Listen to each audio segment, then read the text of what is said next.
And even if you were to have like a prompt of 10 different things, right? Like say if you had one prompt of like, oh, like here's 10 different personality traits, here's 10 different superpowers, here's 10 different drawbacks. I like coming up with random list of powers and then just see what I come up with.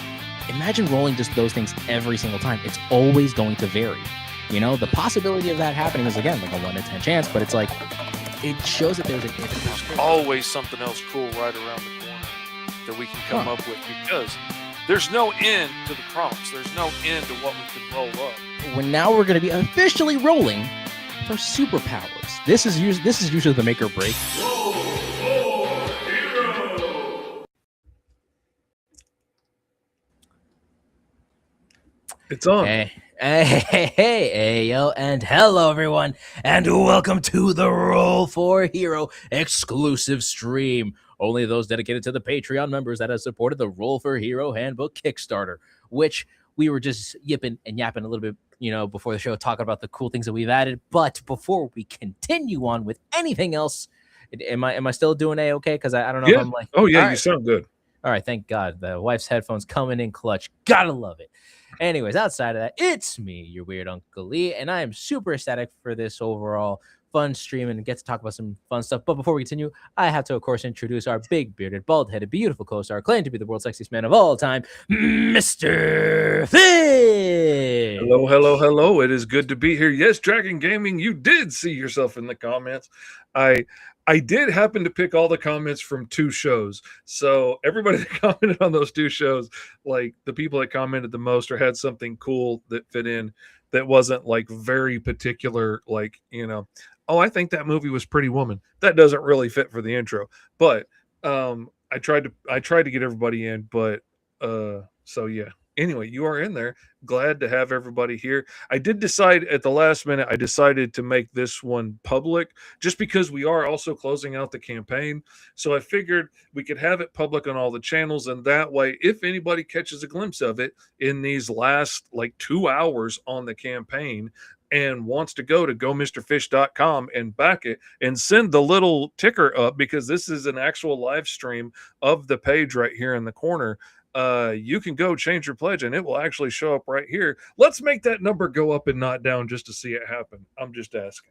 That would be fan-friggin-tastic. I am super ecstatic for this episode today. So we kind of yipped and yapped a little bit beforehand, talking about what we wanted to do for this episode. We could just go in, draw another character. We could just do, like something standard, if you will. But this is the Roll for Hero Handbook Kickstarter closer. This is the final day. So in celebration, we're going to essentially, hey, how you doing, Bill Tread? Welcome on in. So glad you're able to make it.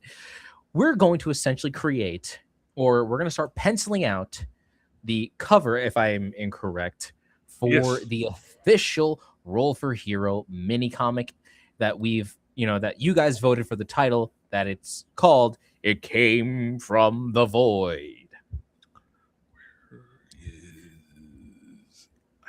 Oh, there it is.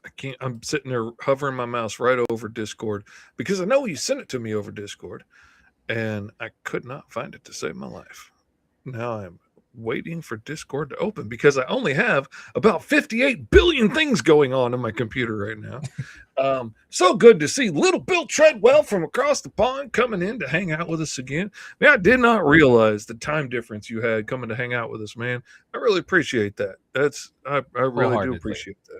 That does take, really having to take the time out of your day, or probably just the beginning of your day, because it's about to end over here. So genuinely, either you're up in the middle of the night, just getting into the morning. Thank you so much for really, carving out that time frame to be with your weird uncles, talking about things that are coming from voids. So, it is what it is there. Super excited. So you guys voted for the title for the mini comic that we will be working on. And it's called It Came from the Void. Not gonna lie, this title did throw us off a little bit, and it felt very odd, but given how it made sense, that the main villain is the Void Rain, and then we have Baron Asunder, being like his herald essentially, and then we got a whole lot of things going on over here. Made sense for the title. Currently eating beef stew grilled cheese sandwiches, Dragon Gaming. How dare you not share? Oh man, that sounds good. Dude. I just had a bowl of cereal before I came on the show because my wife doesn't get home until after all the streaming's going to be over, and I wasn't going to make it that far, so I had to have something before she got home with some pizza. So I had to. Yeah, I And had you to. sitting here rubbing my nose into beef stew and grilled cheese, man. Oh, that does sound so good right now. Hurting Just fishy's feelings. just gone midnight. Happy to catch up with you with the gang. Better see you in the chat, Dragon Gaming. I mean, hey, that's how it is. Anyways, so this is the cover that I more or less sketched out on a couple streams ago. I believe it was either Monday or I forgot what day we ended up drawing this on. But this was honestly one of the better Monday. better covers. Because I did do a few, but this one really just kind of stood out because we have at least the three main characters that we really want to focus on for this mini comic, and those characters being Emerald Phantom, DN Alien, and Sparky, as well as the minions of like knights that work for Baron Asunder and Hexflame. So this is going to be a really, really interesting cover to see here. So Fish, would you like me to more or less like draw out or like start properly like sketching in the characters? Do you want to do that? How are we doing this? Well, I figured to keep it consistent with the rest of the book, I would pencil it so that it matches, so that everything looks the same. Okay. With me penciling it and you inking it. And I cannot for the life of me get either Discord to open up here or my phone to send the flipping image over here to me. So I may just be recreating it from scratch from memory. Do you want to maybe like take your screen off for just a second? Maybe that might help. I will see if it will help. Hold on, honey. That's why there are two. It's like that's why there's two titles, right? I don't believe there's two titles. We did have the idea. So this title here, actually, yeah, you're right, Dragon Gaming. I believe we ended up coming up with two different titles. The first title, the one that's shown here, is the title that y'all voted for, and this is going to probably be, if I'm incorrect, Fish will probably correct me on this, that this might be a backers exclusive mini comic that would be going to those who have properly backed up the Roll for Hero Handbook. And therefore, getting to see the results that you guys pitched in and getting to be in your hands. I believe if we are to convert this mini comic into like a 3-parter book, then it would make sense that we would probably change the name of it if we ever decide to make a decent sized little trade or a proper little book, if you will. So that's just me there. Like I said, Fish might say, but I think we had the idea of Champions of Fate Haven or the Tales from Fate Haven or something like that being the more general. Yeah, we like the Tales from Fate Haven, but man, after seeing that logo, man, I don't know. But that is going to be the logo that is going to be on the book that's going to go out with the Kickstarter for sure. We tossed around the idea of possibly changing it up for future prints because I really do like the Tales from Fate Haven, but and then honestly, the Tales from Fate Haven could be like a general setting for most like superhero adjacent things that we've done, like for Roll for Hero. So say that, for instance, say that we don't do DN Alien, Emerald Phantom, and Sparky, but say that we did characters like Rubber Hose or other characters that have been drawn on Roll for Hero when we did like the general superhero supervillain stuff, right?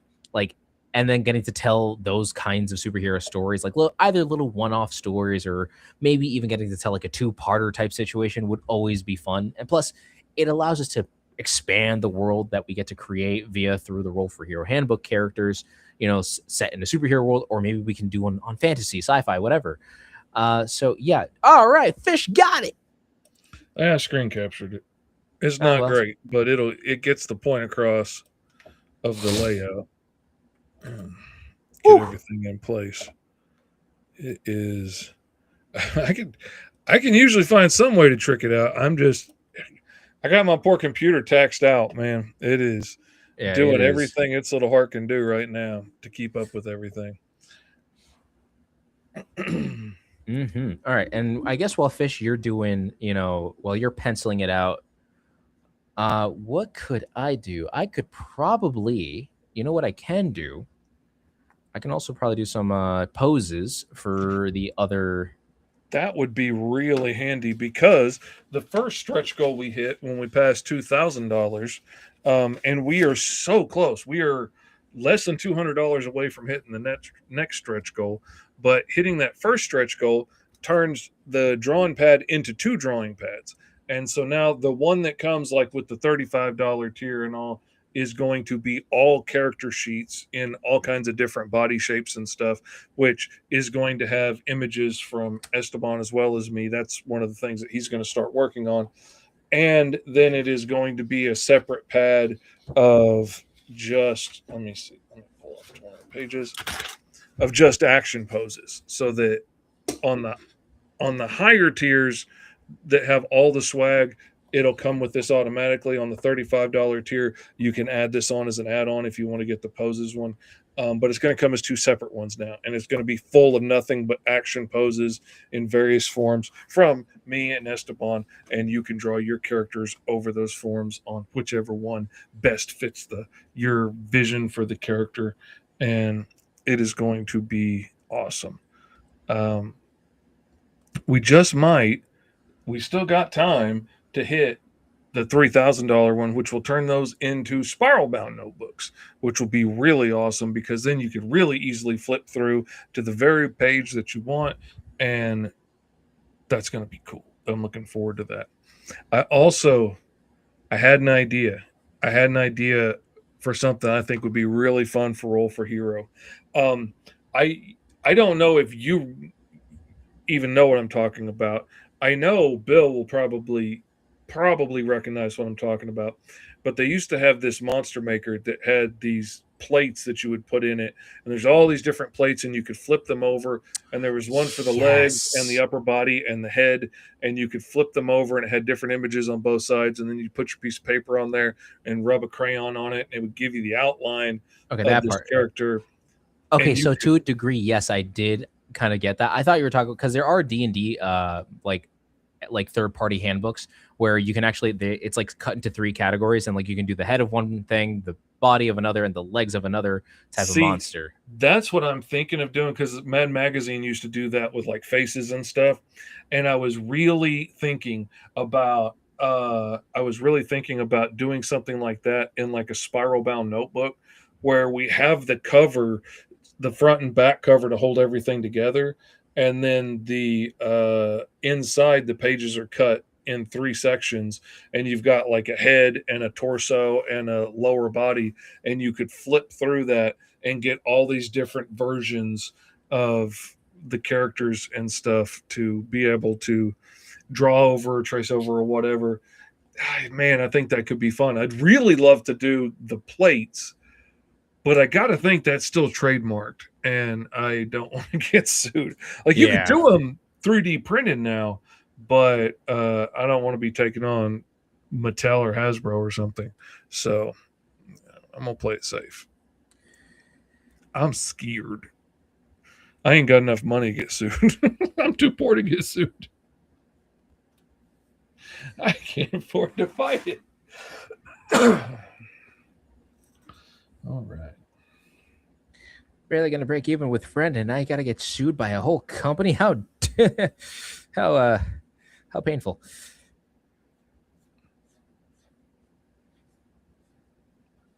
All right.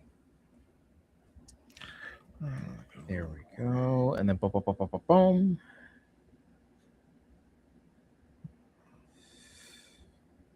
So I'm taking some old. So these are sketches that I've drawn in one of my older sketchbooks, and I'm not gonna lie, I'm kind of glad I drew all of these poses.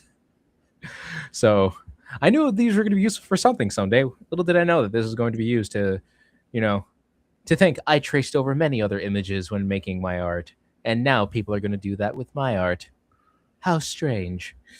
Oh yeah, I was telling Esteban before the show, I was 100% thinking about going back through some of the books I've worked on, some of my books for sure, and looking at the art and, like, say, maybe finding some of the coolest images of Alice that I can find in action poses and stuff, and use that body form to, make some action poses for a character for you to draw over. And like, I know in the Sentinels, I did characters of every shape and size. Like, there's giant hulking characters, there's gorilla characters, there's skinny athletic characters, um, all kinds of stuff. Yeah. And all kinds of action poses and You know, fighting I told stances. myself once I pay off rent, I'm definitely gonna have to obtain some issues of the Sentinels, just because I got to see like how awesome these books were to help you survive throughout COVID. So I really got to see like how good were these books. I mean, I would definitely say I've gotten better. And like, one of them in particular was a cover that I hated that I did. The variant cover just blew me out of the water. And it was so much better than what I did. And I realized looking back, because I had it up on the wall looking at it all the time. Because at the time I only had like maybe 8 or 10 books on the wall that I had done. Thank you, Bill. I appreciate that. Um, but that one cover, man, it ate at me because it wasn't as good as the variant cover, and I could tell by looking at it. I was like, I should have taken another pass at that face. I should have took another pass at that hand. I shouldn't have let that go. And I realized that I treated that cover like it was any other page. And, not every page is going to be, not every panel on every page is going to be a knockout. You know, we're working the numbers here. I always try and do my best job, but also I'm not gonna bring everything to a screeching halt. If I'm making a highway and there's one tiny little hairline crack the size of my pinky, I'm not gonna rip it all up and start over. So, sometimes stuff gets through. And but the cover, I realized with that one, I need to take more time. I need to put more effort into it. It is a different animal, and it's going to be seen more often than anything in that book.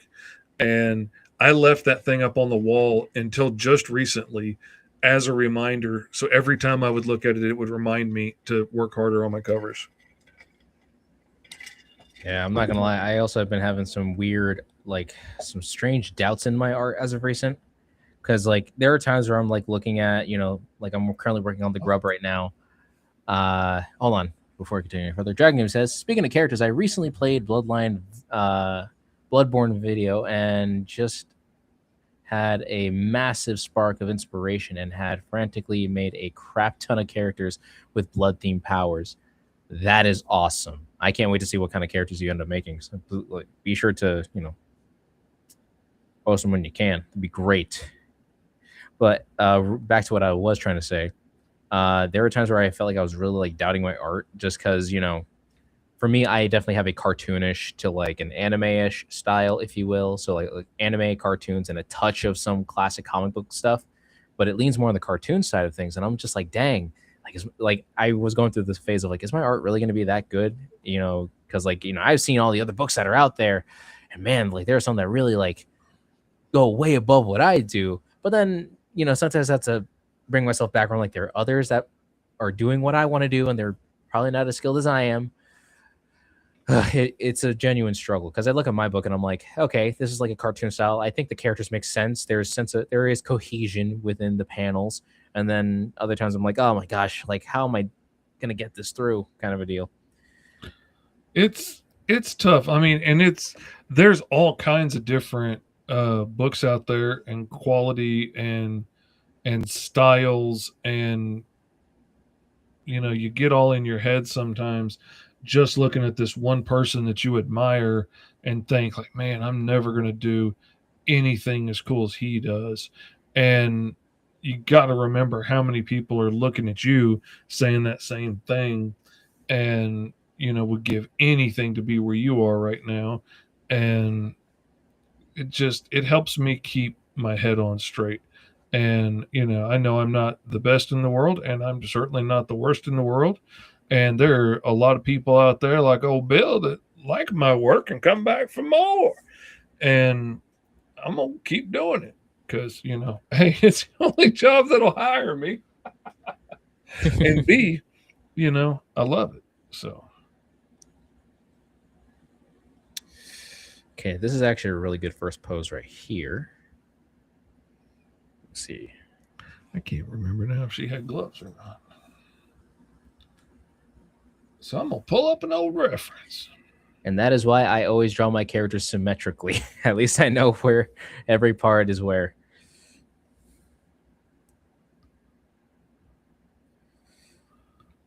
Yes, I did give her gloves and the boots. I thought I might have.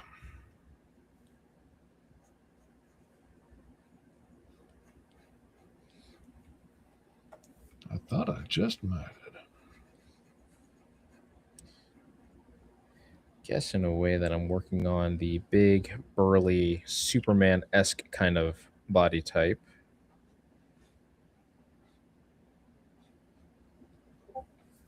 Dragon Gaming says, I feel that way too, E, but sometimes you got to stop comparing yourself and keep at it with your style and be proud of how your art style has evolved to the level that you're on. Look forward to improve. Absolutely.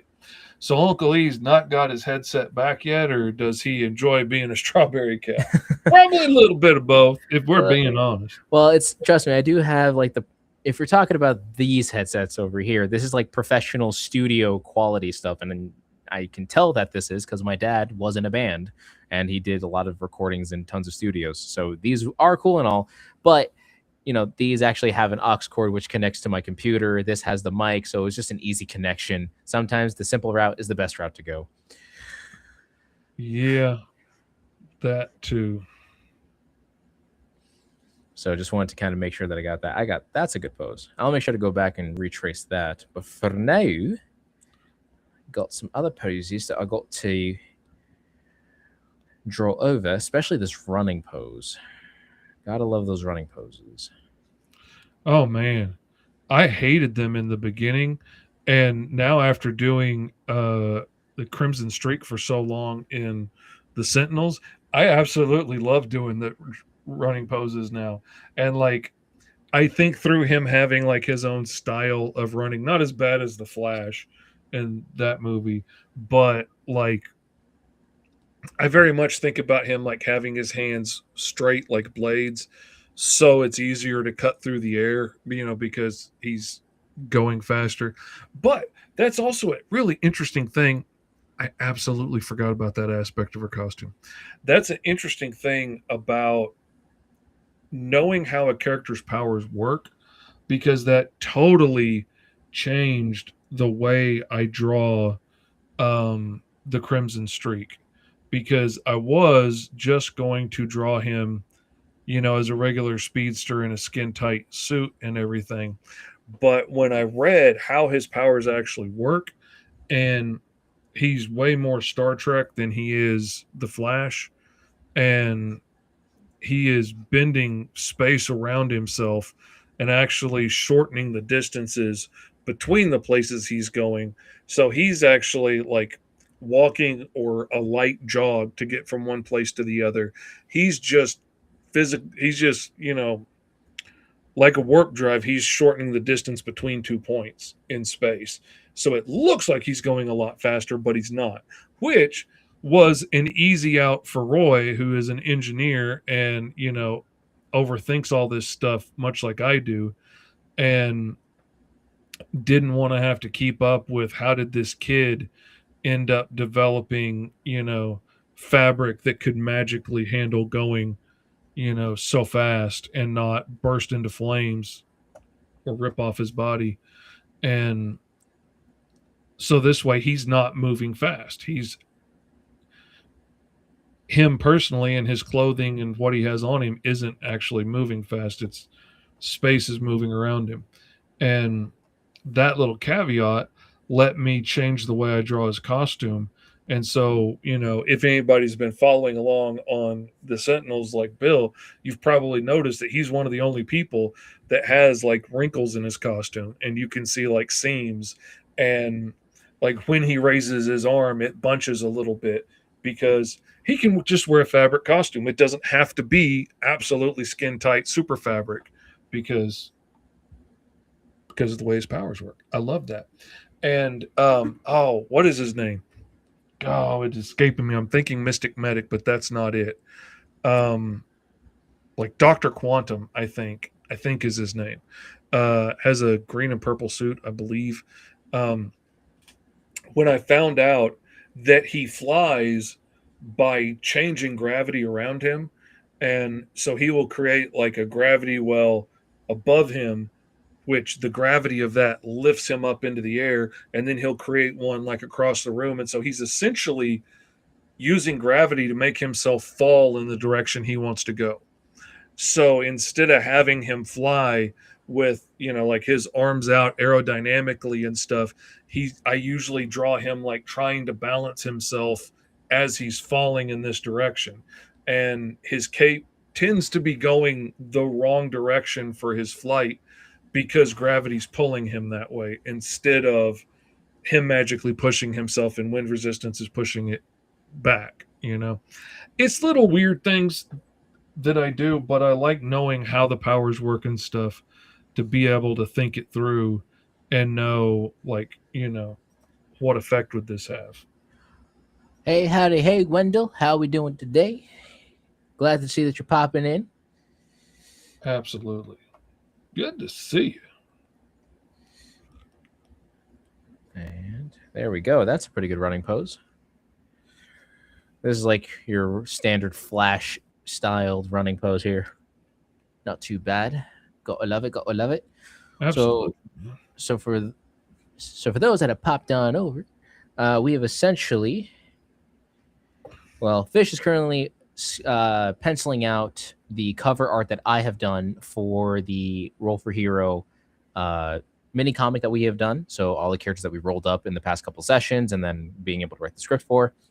Fish is currently sketching out I did like a rough sketch out of several different cover arts, and now Fish is officially, penciling it, getting to put it all together. And once he's done penciling it, I'm going to then eventually ink it. But for the time being, while he's doing that, I'm going to be drawing out some action poses for the Roll for Hero character sketch pads. So I'm going to be doing some fun character art, primarily more like body poses, as what you can kind of see here.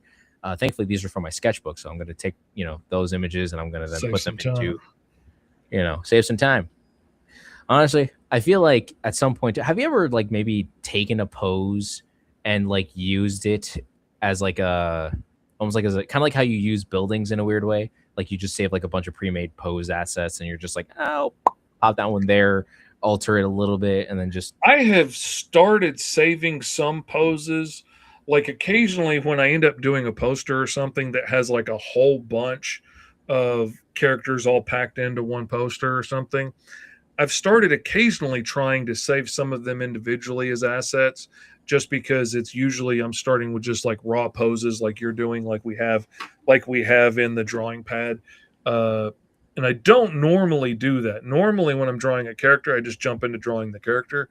But when I'm trying to figure out a bunch of people or something, I usually start with like actual rough poses of just generic characters and then turn them into the individual characters and costumes and faces and whatnot.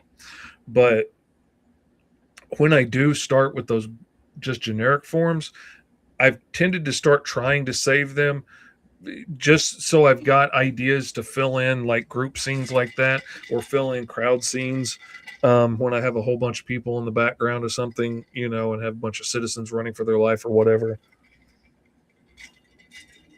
And what I want to do is I want to start doing at cons, I want to start doing digital caricatures where I can draw it on my tablet there and you can see it on the screen and watch it and everything. And then take my printer with me and print 11 by 17 glossy posters of you as Spider-Man or whatever character you wanted to be on the side of a really cool building or swinging from a bridge or whatever. And my plan is I've already got a lot of cool backgrounds that I've already drawn for other things I've started saving. And so I want to have a bunch of backgrounds that you could pick from for your poster. And then every time I make a cool new pose of like a Spider-Man style body, I want to save that so that if somebody else wants a character like that in that kind of pose, I can pull that body in real quick and then jump into drawing the costume instead of having to spend the time figuring out the pose and where the hand needs to be all over again. Because in a situation like that, while I can do it, it's all about speed and getting things done as quickly as possible. So I can sell more and I can make them a more affordable price, and not have to charge people, $150 for that thing. It'd be really nice if I could get it down to 20 or $30 for a custom drawing of you as your favorite hero and a cool poster to take home of it. Like, that would be awesome, I think. That is always a very fun thing too, especially, I mean, because that not only does that build up like a really good business model, but it also builds up your skills, your repertoire as you go on, getting to create newer poses. And I mean, how could you not? It's one of that's by far that's one of the that if done correctly, that can be one of the smartest business moves ever. I mean, technically speaking, I kind of saw that almost in action one time, almost. So my brother got this. My brother is a jack of all trades. He does a little bit of everything. He actually ended up going to this cruise line, almost like a. It was basically like a travel agency's convention in a weird way. It took place within a day, and my brother ended up working. He was like a photographer. He basically does photography for for some gigs here and there. And I guess one of the gigs that he ended up getting was working for this convention or this travel agency thing, and I think it was for Celebrity Cruises. I think it was, and essentially what he ended up doing, he took a bunch of photos of people, and it turns out they'll basically take the photos, he'll put them all in a frame and whatnot, and then he'll print them out and put them on magnets, and then we had to chop up the magnets and then we give those out to people. So then they had something as like a memorabilia, and that the agencies will think of those particular cruise lines and whatnot. So like having Magnets are a good one too, because that's one knickknack that you will actually like stick on the fridge and use and see. It's not something that you'll use and now I can't see your logo because it's being covered up by, whatever I'm doing with it, or, whatever. But you can see that magnet on the fridge, even if it's holding the picture your grandbaby's on. That's why I started doing some magnets with my campaigns, because I have one on the fridge for a book I still haven't read yet. But I look at that magnet every freaking day when I go to make my iced coffee, because it's on the fridge holding a picture of my grandbaby up.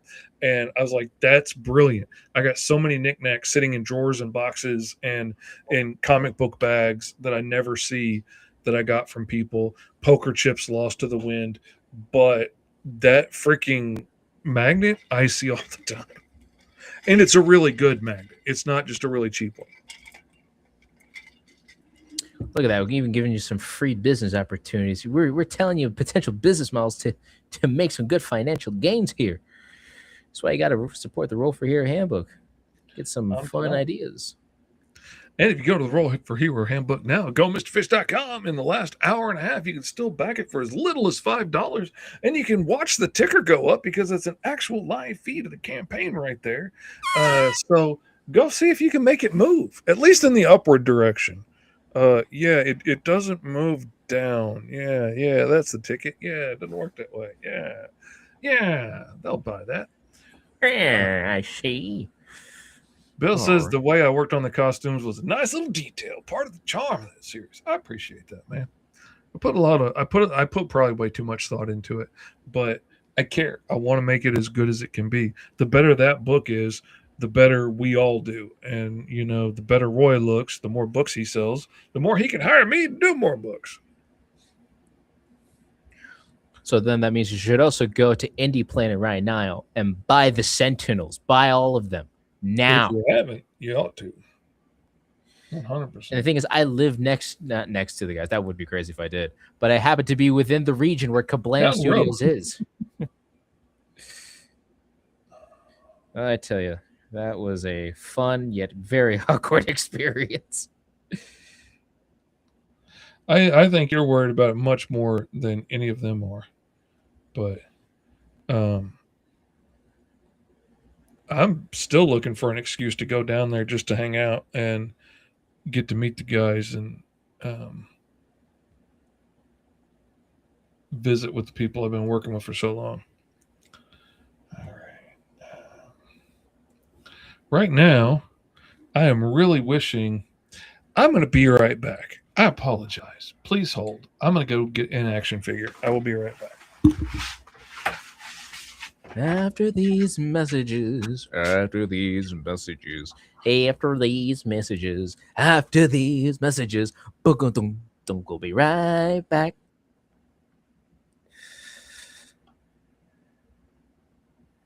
All right, got that going on. So I think this is more like shooting a power blast kind of a pose. And then what that power blast looks like is up to you guys when you guys obtain the if or when you guys obtain the Roll for Hero character model sheet booklet. I am currently working on a book, Lone Stars, that Lori Calcaterra is writing for Tom Hutchinson, I think is his last name, if I remember right. Um, and it's got a lot of cowboys in it with a lot of cowboy hats, and cowboy hats are one of the banes of my existence. I've avoided drawing hats for years because they are always such complex shapes and there's such complex curves to it. So I decided this time, after having great success on a book that featured a golden retriever as a main character, and buying a really detailed golden retriever figure that let me look at it from different angles, and it made drawing this thing so much easier and getting it to look like an actual golden retriever each time and not just look like a dog. um, I decided to get this Deadpool cowboy figure because I searched everywhere on the interwebs for a cowboy figure, and finding a figure, I thought being able to find a generic figure in a cowboy hat would be really easy. I thought there would be just generic Western figure, like there's generic bodied figures that you can turn into custom figures or you can draw from or whatever. It is really hard to find a decent cowboy hat that actually looks realistic and sits realistically on the head and doesn't look like a big plastic piece that stuck on top of his head or a big bucket or look like a giant foam hat on top of his head. And Deadpool with no face is the only dude I could find that had a decent one that wasn't like $80 for, this custom one-off, nobody cowboy figure. So I got Cowboy Deadpool from the Deadpool Wolverine movie, and he has been my hat model for this entire Western series, The Lone Stars, and it has worked out gangbusters. And even since drawing fedoras or drawing like crunched up cowboy hats or whatever, this lets me nail down what the shape should look like, and then it's easy to change it from there and do whatever I'm going to do. But the biggest thing is it also helps me see how I need to angle the heads so that I can see the eyes past the brim of the hat. Because I can draw a really cool hat and then have it completely cover up the eyes and you're missing all the expression and whatnot. So I find that's what I do with this thing most often is just try and find a cool position for the head where I can still see the face and still accomplish everything we're trying to accomplish in that scene.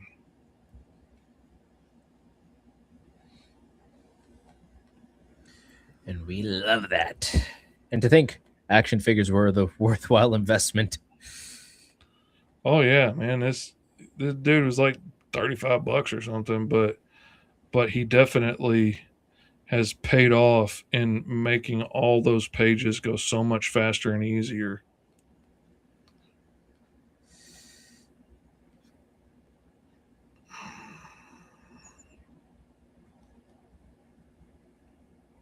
All right.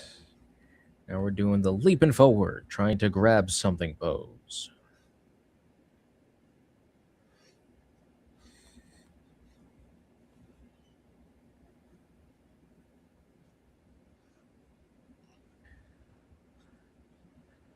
Man, oh man, this is looking like it's coming together.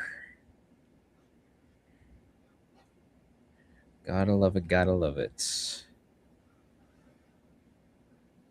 Well, I got you talking about some stuff you're working on. What was the Sentinels about, essentially, if you don't mind me asking? It is essentially Roy really liked public domain characters. Some of the characters, like the Crimson Streak, are his, or a take on a theme of a character, but his own creation. Um, but a lot of them are public domain characters that he's redoing or revamping, like the Grim Reaper and the Black Orchid and TNT Todd and what is her name? Wildfire, I think. But anyway, a lot of public domain characters like that. His idea essentially was, like, DC bought up a bunch of like Charlton characters and stuff, and what was it, Kitchen Sink Press with Plastic Man and stuff. Okay. Where they bought up a lot of those characters and brought them into their fold. What if there was a third company out there that was buying up all the other characters that got forgotten into the public domain and had kept publishing them ever since? And so the Sentinels is essentially the Avengers built out of these public domain characters. And originally, they started with like the number 135 or something like that, to imagine that this series had been going on since since the 60s or 70s, whenever these characters died originally in production. And it was a throwback book. He wanted it to be like a book that was produced in the 80s. So he was doing a period book that had this imaginary backstory to it. So it had this weird numbering system and started off way high in the series. And that ended up just becoming too confusing for people. And when new people would find out about the series and they would stumble onto the Kickstarter, they'd be like, "Oh, this is issue 175. Yeah, I'm not going back and reading 175 issues. I'm out." And not realize that it was only 10 issues or whatever at this time. But it had a funny numbering system. It was cool to be in on the joke when it was like 30 people in a Facebook group that were excited about it. But once it started to spread out to the general public, it just became confusing. And it wasn't an inside joke anymore. It was a stumbling block. So we went back, I redesigned all the covers, and now they all have a current numbering system and go like 1 to 11 or 12 or whatever it is we're at now. So if you go to Indie Planet now, you should get the revised version of that. That's issues 1, 2, 3, 4, 5, which is much easier to keep track of. If you have the older issues, then you've got a collector's item, because they're not going to be printed anymore, other than maybe 5 that I have in bundles at the house here that I take with me to cons sometimes, to have bundles full of kid-friendly stuff to sell. And I don't want to sell individual issues of it anymore, because then, like, I don't have collected runs anymore, and it doesn't make sense if you buy the 4th issue out of my collection of 5 issues. That doesn't do me any good for selling the other issues later. So I decided to bundle them up like the old bundles that we used to get at the drugstore that would have like a bunch of back issues in them. Oh yeah, I think I remember seeing Walmart do that one time. Like, they took a bunch of like older comics and they just kind of shoved them into like a plastic bag and it's like, here's some comics. Yeah. And I did that same thing. I've got them all sealed up in one bag, and I put some stickers on there that tell you what it is and, the price and the age range that it's good for. And I like having the bundles of the Sentinels there because it's friendly for everybody and everybody can enjoy it. I thoroughly enjoy it, and not just because I'm working on it. I was so excited for the issue that I didn't draw. I was busy working on Green Zone and the Mighty Caw full time, and so somebody else illustrated one issue in between some of mine. I was so excited to get that issue because it was the only one that was a complete surprise to me, and I got to read it and not know what was going to happen. I did complain a little bit because I was like, that's not what the inside of that room looks like, and that room doesn't connect to this one, and they would be in completely different places in relation to each other. But again, I think too much about the details. and nobody else does. And I'm talking instead of drawing. This is true. So, in simple terms, the Sentinels was essentially like a Justice League slash Avengers style comic book with a bunch of public domain and original characters in the mix, just going on adventures, fighting crime, that kind of stuff. Mm-hmm. Yeah. Yep. 100%. You nailed it. And then, do they all like? Was it all just like simple, fun, like comic book, like we're here to save the day and stop the bad guys, or was it something a little bit more in depth? Yeah, I mean it's very, very Silver Age reminiscent. You know, like I said, he wanted this to feel like it was a book that came out in the 80s. So it definitely has that vibe. We've kept the coloring simple, like it was done by hand separations and stuff. Um, we didn't go so far in that series for the most part of doing um, like the Ben-Day dots and stuff, you know, to show the CMYK patterns. We didn't go that far most of the time. We did that in some other books.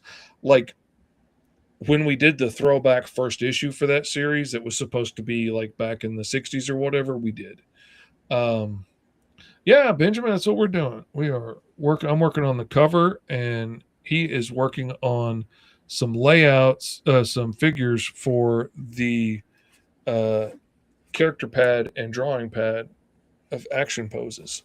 So we'll have lots of cool stuff to add in there, and not just have it be all my stuff, because nobody wants that. We want some creativity. We want it from both you weird uncles, not just the one.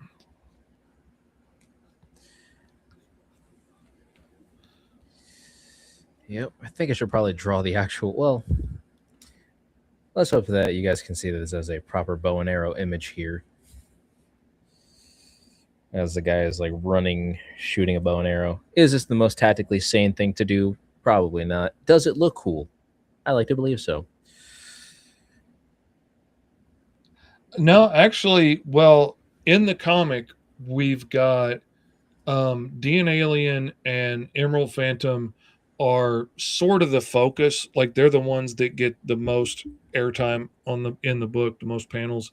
But Dean Alien appears as Rubber Hose in the beginning when he's fighting with Emerald Phantom, thinking that she's a criminal, and he uses Rubber Hose's powers to try and help fight her ability to phase through objects and turn invisible and magic and all that stuff.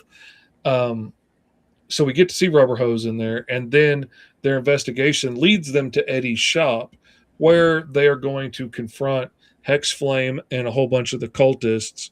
The only person that's not being super heavily focused is Lord Asunder, and he's going to show up in like some flashbacks in the background as like Emerald Phantom describes what happened to her and stuff, and why she would never work for him, and why she's not one of his minions, when Dean Alien assumes, because he comes to investigate a break-in and finds her there in costume standing over the empty display, he assumes she must be in on it. And rightfully she assumes the same thing about him, because he sneaks up on her from behind in the middle of a crime scene. And, you know, shenanigans. You got to have the heroes fight for a minute. It's too cool of action not to. I mean, heck, that was most of the superhero franchises out there. There was Batman v Superman, not really a good example, but then we had the not Justice League. We had the Avengers, and then we had Civil War, and then we had Civil War.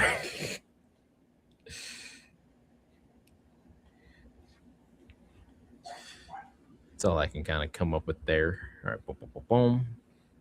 Just got to do the hand poses. So yeah, we get to see a lot of them. Actually, we came up with we worked on a really good story, I think, that did a great job of showing them all off. I am proud of what we've pulled off with this thing. And I'm just surprised.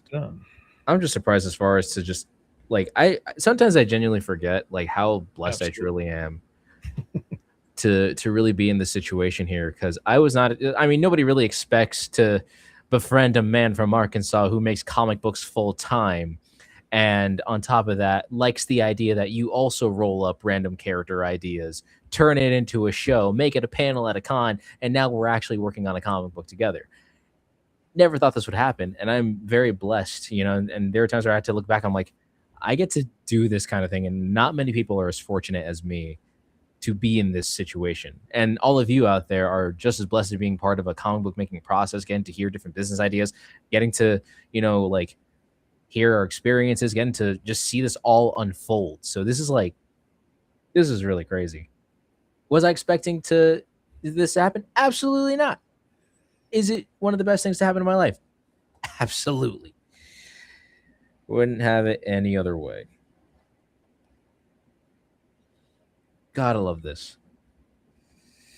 And all we're doing is just sitting down and chit-chatting, yapping, and drawing. That is so awesome. I tell you this, the day that my dad gets to see this and has it properly in his hands, he's gonna freak. Oh yeah. Oh, I guarantee you he's gonna be excited. I guarantee you.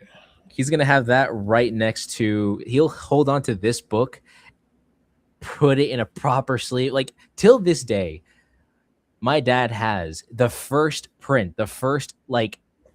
he has the first proper print that was made of the Unbeatables comic. Like like till this day, he still has it. He's like, this is going to be, he's like, his prized possessional comic. Again, a comic book his son made. So it's like, yeah, of course he's going to hold on to that. And then getting to see the collaborative efforts of what we've done here, it's going to be like a whole different ballgame. He'll put that and be like, and I'm putting you in the safe. Treat it like his silver and gold. Ben says he's having a hard time taking you seriously with the headphones. Hey. Who said you had to take him seriously? I mean, I'm the weird Uncle E. I don't think I was meant to ever be taken seriously. I gave myself the title of Weird Uncle. So, bold of you to assume that I was supposed to be taken serious. That's your fault. Well, somebody was going to give it to you. Might as well be you. I know my demographic. I know my people. I know what I'm all about. In a family of normies, you had to have the one. Like, I had a lot of people in the Tourette's community be bothered by how open I was with talking to people about my Tourette's and how little it bothered me when people would ask me questions and stuff, because a lot of people understandably would get sick of answering the same question 1,000 times, or feeling like they were having to defend a disability over and over again because people didn't understand it. And I was just like, if people are going to talk about me anyway, and they're going to when I'm, standing in the restaurant yelling and making weird faces, I might as well be in on the conversation and make sure they have the right information to share. And, if they mess it up from there, I can't really help it, but I can at least make sure they're starting out with the right information and not being like, man, there's this crackhead at the CC's Pizza. And no, wasn't a crackhead. He just had a neurological condition. Slightly different. I'm not sure I would do that one. I think that. How could I do this one? Let's see. How long left on the Kickstarter? It should be ending in about an hour and 4 minutes. So there's still time to go to GoMrFish.com and get in on the action if you haven't already. If you're not an early adopter like Bill, who's always Johnny on the spot and a huge supporter, and I just got to say, man, I really appreciate you. I really genuinely, not just because you give me money, but the support, the fact that you come out all the time and support my stuff. There are so many people that I don't know personally, like there's a lot of people on the internet that I haven't met in person, but I know really well. And we hung out online. We've been on a lot of podcasts together. Like, I know these guys, when they support my stuff, I'm like, well, that's one of my friends coming to support my stuff. That's nice of them. I really appreciate that. But to have so many names that I recognize campaign after campaign, year after year, that keep coming back that I didn't know, that weren't like that friend from church, or that kid that I went to school with in high school, or the guy that I used to work with at that one sign shop, or it's not those people coming to be supportive and back my stuff just because they like me, but to have people that I didn't know come on and back me and then keep coming back over and over. And then some of them we actually like get to know and hang out with and enjoy chatting with in the comments, like Bill, and sending me awesome pictures of all the characters and stuff that he's designed from Roll for Hero. That's freaking awesome. And that's like a friendship that's gotten built out of somebody I didn't know who came across my stuff and liked it and has followed along the journey. And man, that's awesome. That I cannot tell you how much that means to me. Even if you only ever were back in at the $1 be supportive tier or the $5 digital tier or whatever, man, the fact that you keep coming back, wanting to see more of my stories, man, I love that. It means the world to me. It gives me so much motivation on the days when things are tough and being a comic book artist to make a living is kicking you in the teeth. It gives me a lot of joy. So thank you very much. Happy to support your work and Uncle E's videos. I think it speaks to the quality and the care that you put into your work. Thank you so much, man. I appreciate it. And thank you for asking about the Kickstarter, because I'm going to totally forget about it. And it's going to end, and I'm not going to realize because I'm busy penciling on this cover because I want it to look spectacular. We got an awesome design laid out for us, and I want to do it justice. Like the heroes serving justice, saving Fate Haven. I really like the way this story has come out so far, and the way all the characters kind of, I say accidentally, but not really accidentally. I mean, we put in effort to design cool characters that worked together and found interesting ways to connect them together and make it important and not just coincidental. Silly. If Uncle E runs out of ideas or characters for the grub, he can use the Roll for Hero Handbook. Seriously, that's not even a joke. I mean, the last session that we just had, I did say that, like, in last session, I kind of created the, like, Norman Osborn, if you will, but I, made it this character like basically like an evil Disney queen, if you will. I combined Iron Man, an evil queen, and what was the other character that I always use as a reference there? It was the evil queen, Iron Man. I think that was I forgot the other one. Basically, I created this character who had the ability to control animals, as well as be like this multi-millionaire type character. She was supposed to be the CEO of like this world's rendition of Oscorp, which I called Iron Pulse. But then I had this better idea of making her the wife to, her, basically I created a supervillain, married couple. So you had you have the queen, and then you have the cicada, who's supposed to be like the green goblin to the grub, if you will. Two different bugs going at it with each other. I think it was just really interesting. And then the queen being like this very separate yet very intriguing character. I don't know why. I think that's also a bit of a common, like, I realize that there's a lot of trends that I tend to like try to reuse and try to put out there as best as I can. Like, one of the ideas that I had for the longest time was for my comic book, The Unbeatables. I wanted to incorporate this character, and I did do it in like the second issue. I have it out on Webtoon. It was a character called the Boss. Now, the character, the Boss, it's like this evil corporate CEO, but he's also married to, this mad scientist woman that is called Professor Puristine, aka Dr. Pure is what I called her. And essentially, like, they're just this horrifically evil couple. They love each other, or like in this case for them, they're more like this was only as a means of fulfilling our goals. I get you what you need, you give me my results.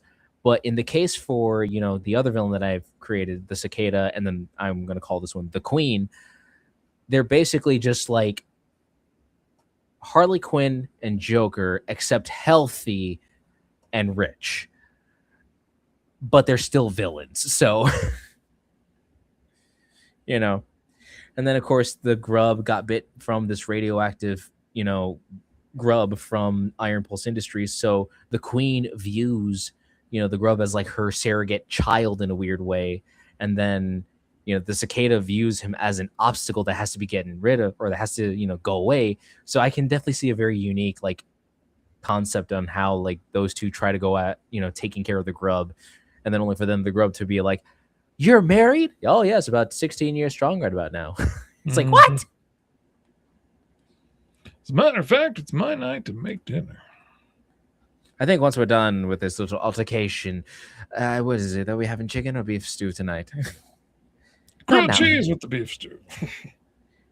It's like, I think grilled cheese and beef stew. I'm really feeling lazy. Ah, yes, that feels so delicious. Let's kill the grub first. All right. If Snow White was merged with Green Goblin and Iron Man, basically, that's what it was. Thank you, Bill. Imagine if Iron Pulse hires some criminal to capture the grub. Actually, again, you're not too far off. Like, the more I think about it, most of my stories try to involve like the passionate hero who wants to be a genuine hero, and then you have corporate capitalistic heroes. Mind you, capitalism is the system we live in. I have no problem with it myself, but I like the idea of getting to see how like, there are corporate heroes and people that work for profit, and then you happen to have the ones that are like what we see in traditional comic books, like Superman and Spider-Man. They don't need money. They just do it because they think it's the right thing to do, And it's like true heroism versus like monetized heroism. Some that do it for celebrity, do it for celebrity endorsement, for fame. Some that do it for corporations. Some that do it for the government. Who knows? That's the kind of stuff that I would like to touch on. But again, I have yet to do some proper intricate storytelling to that degree. We'll get there. Just, I just really got to focus in on just writing a story in general. Imagine the grub was secretly the child of the queen of the cicada. As much as that would be intriguing, that is not the case. Now, I wouldn't mind the idea of creating essentially a Harry Osborn character that befriended the grub, and then like maybe the parents view, Mateo, aka the grub, as like their proper child, smart and decent enough, while their other son's like a slacker in a weird way. The typical Harry Osborn, Peter Parker trope.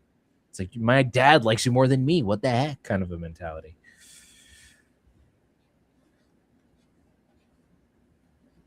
Yeah, basically, why can't you be more like your friend Peter vibe? That is one of the most toxic things that keeps happening to friendships in real life all the time. How many people have had to deal with that? And I guess that's also something I would love to like check out, or like try to explore, story wise, because I don't think I've ever had the opportunity to ever tell stories like those, or in general. But to really dive into that would be really awesome. And then not only that, getting to see the best friend eventually become a villain of his own, and then being part of a villainous family, being able to take out the grub. Or it's like maybe he's trying to get the attention of his parents, but he has to then be a villain, try to take him out, and it's like, I'm just doing this for you. See, that's the soap opera type of stuff that was in the early Marvel stuff. It's all in the early Spider-Man comics. That's what I'm trying to say. Maybe the Queen's child could become an anti-hero just to get away from their parents. Maybe. Again, stuff that could be explored for later down the road. Outside of that, though, I mean, that cover is looking amazing. I'm loving that. And then this pose is getting there.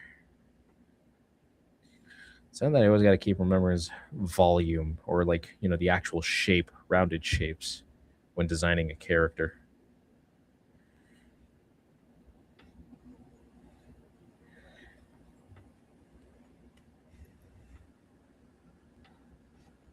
Who knows? There's so many things I want to do with this grub. Basically, the grub is like essentially my Spider-Man fan fiction that I get to kind of take in my own course, in my own direction, in a weird way.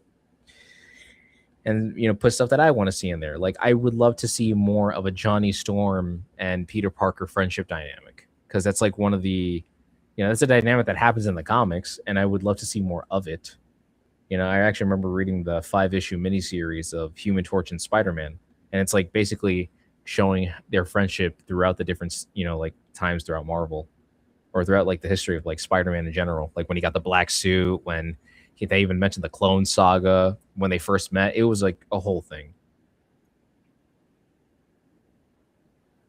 Yeah, they've had a long history of uh, adversarial friendship. Like I remember back in the day when they absolutely hated each other, and just like two dudes that just got off on the wrong foot.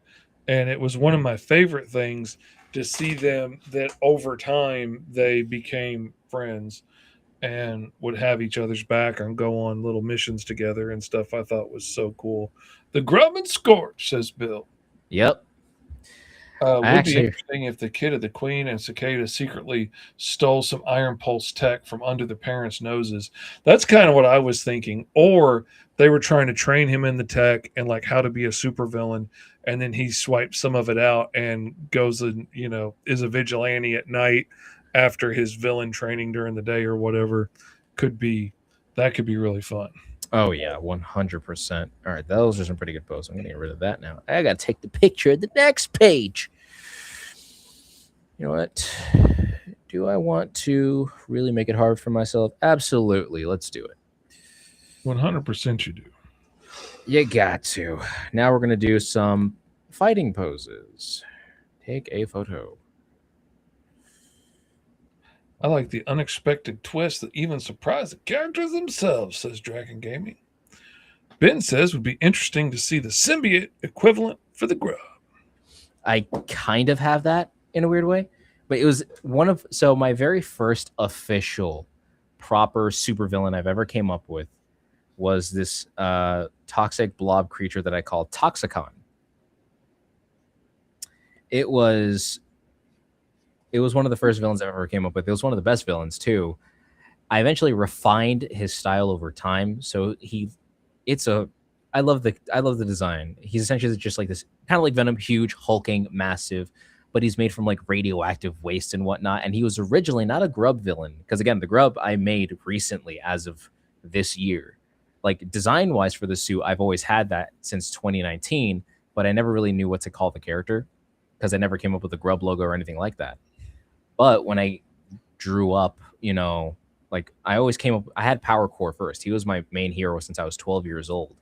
So that character, his first villain was essentially Toxicon. Those two were supposed to butt heads, and be like my arch nemesis, Toxicon, this giant toxic blob just wrecking the city and whatnot. Like that was the original intention. My first big bad villain was a toxic dude too. It's funny. It brings me joy that we had that in common that way. Same inspirations and motivations behind it.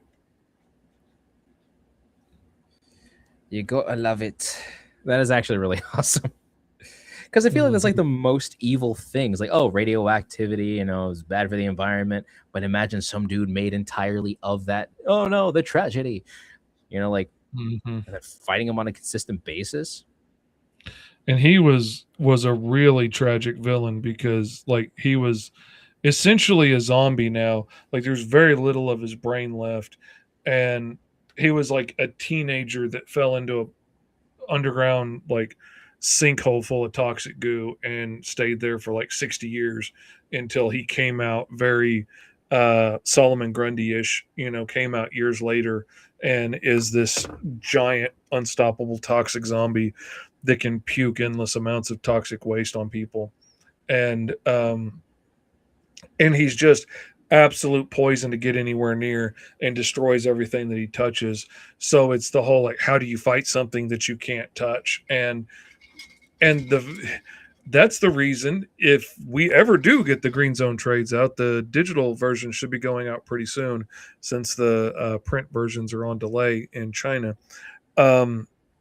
But you'll meet Capital Punishment in the back of the Green Zone trade. And you don't see him as an old man without his costume on, but you can see how scarred he is. And you can see that, like, his mask no longer has space for a nose and things like that. He doesn't take his suit off anymore because he is 100% Freddy Krueger under that suit. because he's been fighting criminals for 80 years with no real superpowers. So the majority of his body is been burnt and shot with lasers and dipped in acid and puked on by a toxic zombie several times and had his whole costume melted off. So he doesn't bother coming out of his suit anymore because there's nothing under the suit left, really. And so that's a little insight into the background of a character you're going to meet in the Green Zone trade, hopefully soon. And but that's because of Corrosion, a character that you don't even see yet. But that's why. That's why Capital Punishment has the long bell bottom fold over boots, actually, is because they are actually like chemical proof waders that he can fold up his thighs and walk through puddles of, toxic vomit and not have his feet melted off anymore. So that's why he has such long bent over boots. Not just because I thought it looked cool and, like those style of boots, and it was the 90s, and bell bottoms were making a huge comeback, so they got bigger than they normally are. Oh no, that's not why.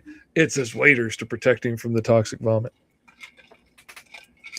See, that's your rendition of this toxic character. Mine was actually a resurrected corpse of a World War II veteran.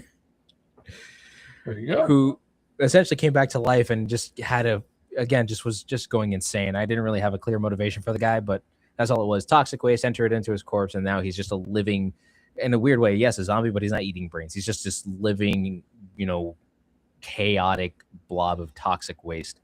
My idea for a symbiote equivalent is this shape-shifting cephalopod, thank you. All right, I knew that. Creature that can mimic powers from previous people they've bonded with before. Depending on how many colors they have is how deadly. Interesting. So instead of going like, say, the traditional like slimy route, a cephalopod, like some squid or some, I like that idea a lot of That's it being interesting. like a different animal or something. I was just thinking, honestly, along that same line as I was rewriting some stuff for the Roll for Hero Handbook, as I was rewriting the power tables and stuff so that it can fit with the new rolling system that I came up with that will make things much more random and interesting, I believe. I was coming up with some new rules to fill in some of the blanks that we had now with this new rolling style. And one of them that I came up with was like, well, you got an alien symbiote. And then one was like, what if you had like an alien animal pet that, you had emotionally bonded with, and now it follows your commands. And it's the source of the power, but like a guard dog or something, you have it trained and it loves you and is going to usually do what you ask it to do. That would be an interesting dynamic, for you not to be the one with the power, and it's not bonded physically with you, but it's bonded emotionally, and you're trying to train it like a Pokemon or something. Maybe a scarier Pokemon. But and then that got me thinking, what if it was like an alien animal, like a pet, but you could physically bond with it, and that like alien crab jumped onto your body and like absorbed into your body, and now you got like crab armor down one side and a giant claw and eye stalks coming off that can see behind you and whatnot. Yeah, we are down to 45 minutes on the Kickstarter. And I would say let's go to the website and check it out, but it's still at the same point that it was. But we can go check it out nonetheless. Let's pull it up here. We are got 57 backers, $2,809, 43 minutes to go on the Roll for Hero Handbook. And if you don't know what we're talking about, if you're just tuning in and you don't know why we're here and what we're doing, we are creating characters in a whole comic book out of the Roll for Hero Handbook, which is a great way to play along at home with the Roll for Hero show and roll up random characters with nothing but a 6-sided dice and your own creativity. It is a great opportunity. We've had so much fun working with it, and all of this playtesting that we've all been doing together has helped me come up with some ideas to make changes and hone it down and make it work even better. Like, Dadpool pointed out the fact that we kept rolling a lot of the same powers because it was way easier when you're rolling like six-sided dice to get 36 options in a chart thereabout. That when you're rolling six-sided dice, there's only one way to roll a six and only one way to roll, a 36. But there's a whole lot of ways to roll a 20 in there, or a 25.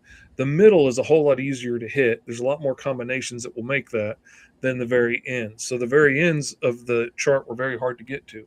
So what we've done instead is we've broken it up into sections, either like 6 sections or 12 sections, and you'll roll 1 or 2 d6, which will pick you a section of the major powers, and then there's 6 major powers in there to roll from. And I've been messing around with it. It is way more random than it used to be. But I also made some powers to where, like, if you roll a certain origin, then maybe you get to roll for a power set, a section of that major powers, and then roll 2 powers out of that instead of just 2 random ones, 2 in the same section. So they all kind of work together. I kind of teamed them up into like psionic attacks and animal based attacks and technology based attacks and stuff like that, so that it was all gathered together. So if you got things right next to each other, they would make sense and they'd play well together, like invulnerability and super strength and super speed, all work really well together. And talk to animals and shoot lightning bolts seem kind of at odds with each other. So they're in different sections. You can still roll them up. You can still get that. I did. But, there's also some places in there that can get you cooler, more curated things. And then there's some places where you just get to pick what you want. The bell curve of multiple dice rolling problem. Absolutely. Absolutely. That is. Oh, yeah. Does it wrap itself around a person like a living suit and doesn't leave the host, and the host has to eat for 2 people? It is a symbiote after all? He asks. But I had made something similar called Demunites. But there are a species of each, but you can bond with 6. And if you need a strong bond with all 6 to make a human Demunite Megazord. Ooh. That's interesting. They can also bond with superpowered people. Superpowered people are the most interesting kind of people, if you ask me. But nobody asked me. Go back to drawing, comic boy. That's what they said. I just put my head down and listened. Drawing these action poses are always something.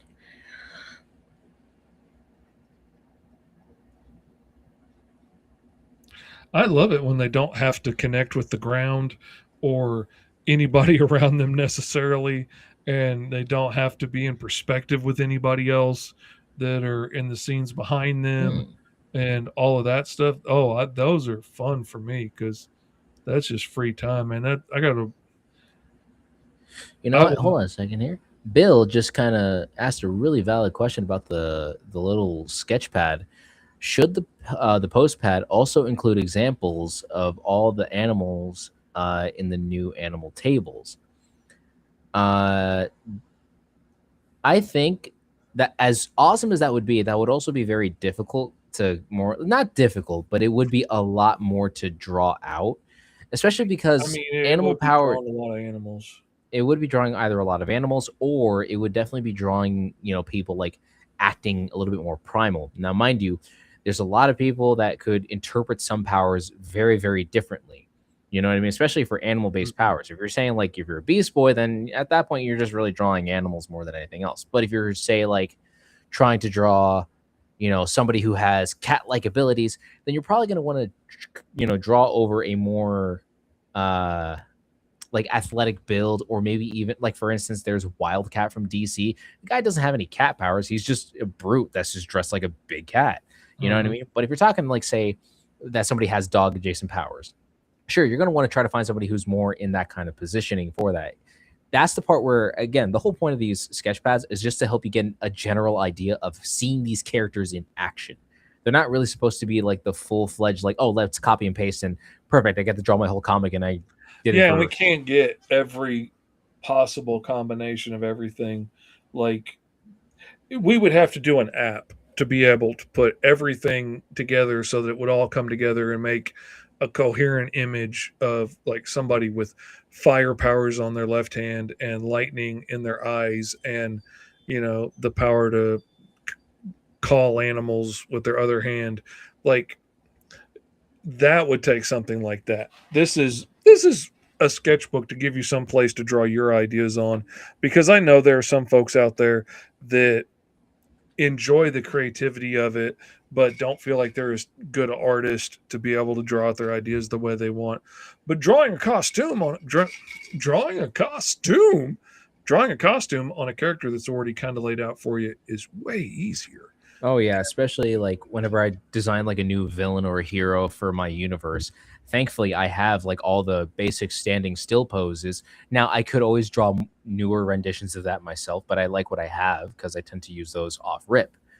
A lot easier to just get the general idea of what the costume looks like. That's why, like, heck, on the prototype handbook of the Roll for Hero, handbook, if you will, you could tell which ones are mine because they're all standing symmetrically. Very few images I've drawn, I've always drawn them in poses or whatever. But that's because like I use those as a reference point if I ever wanted to, like take that character and actually put it in a comic or do something with it. At least then I know like how that character looks, and it's easier for me to kind of register through. You know what I mean? Nah, I mean, unless that's if I decide to design a character with a very intricate costume. If the costume is simple and doesn't really need that much detail, then that's fine. I can draw them in an action pose. Surely a great example is the next episode of Solo Roll that I'm actually putting out there probably a little after this video or maybe tomorrow. I finally got into making that video. I actually drew a whole character. I sent the image to you, Fish. It was that one stretchy dude and stuff. Oh, okay. Yeah. Okay. I didn't realize that's what you were doing him for. Cool.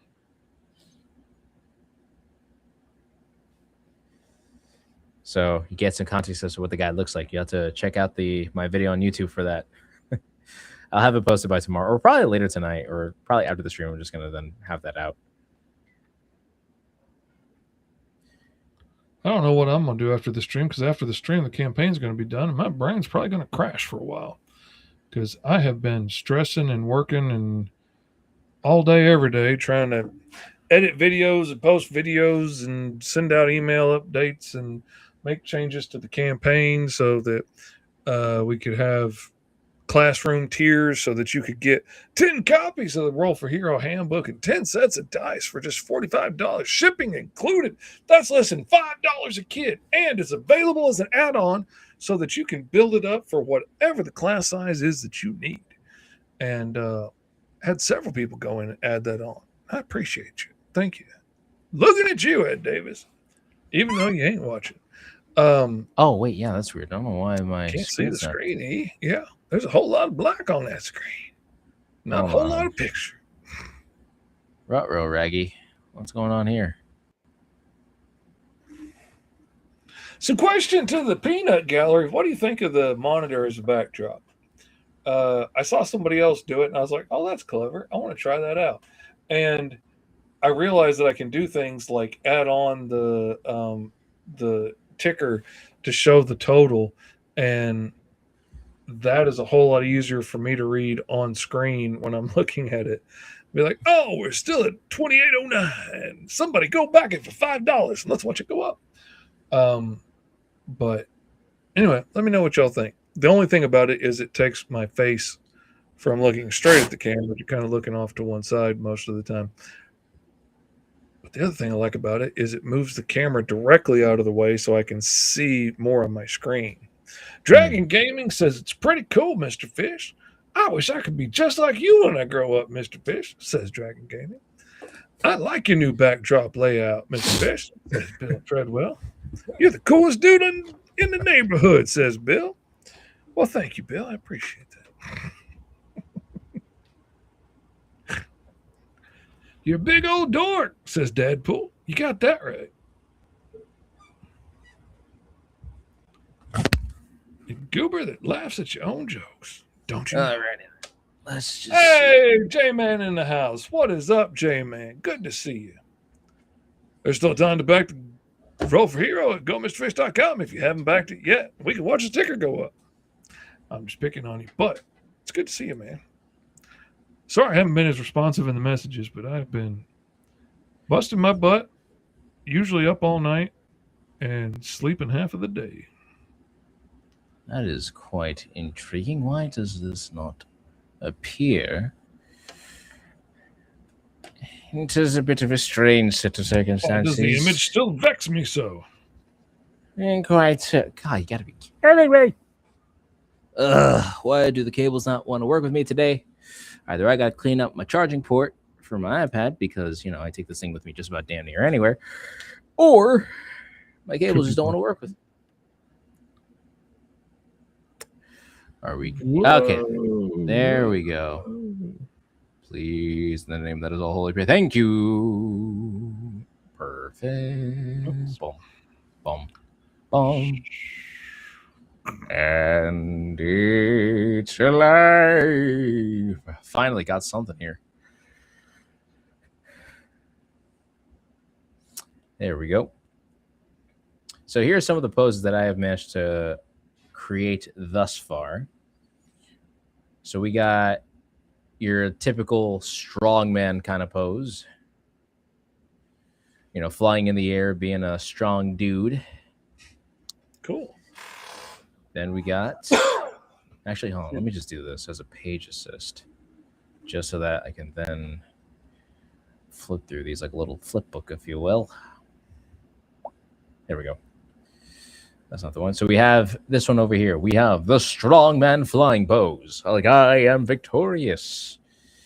Then we have the speedster, the quick running, you know, the flash style kind of posing. You know, running through the city, traversing. And then we have the front view of running, you know, Naruto style.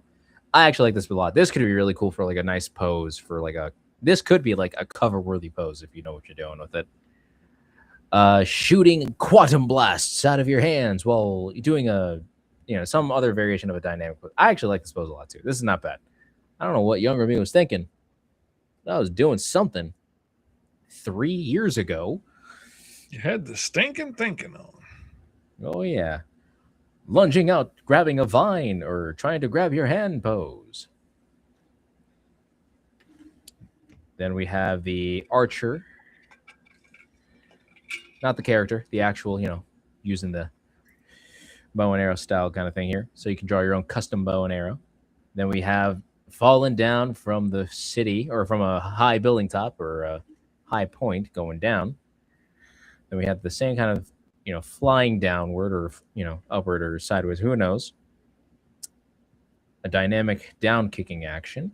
And we have a dude punching another dude through the gut, ready to kind of like blasting him through the other side of a wall almost. So Cool names, man.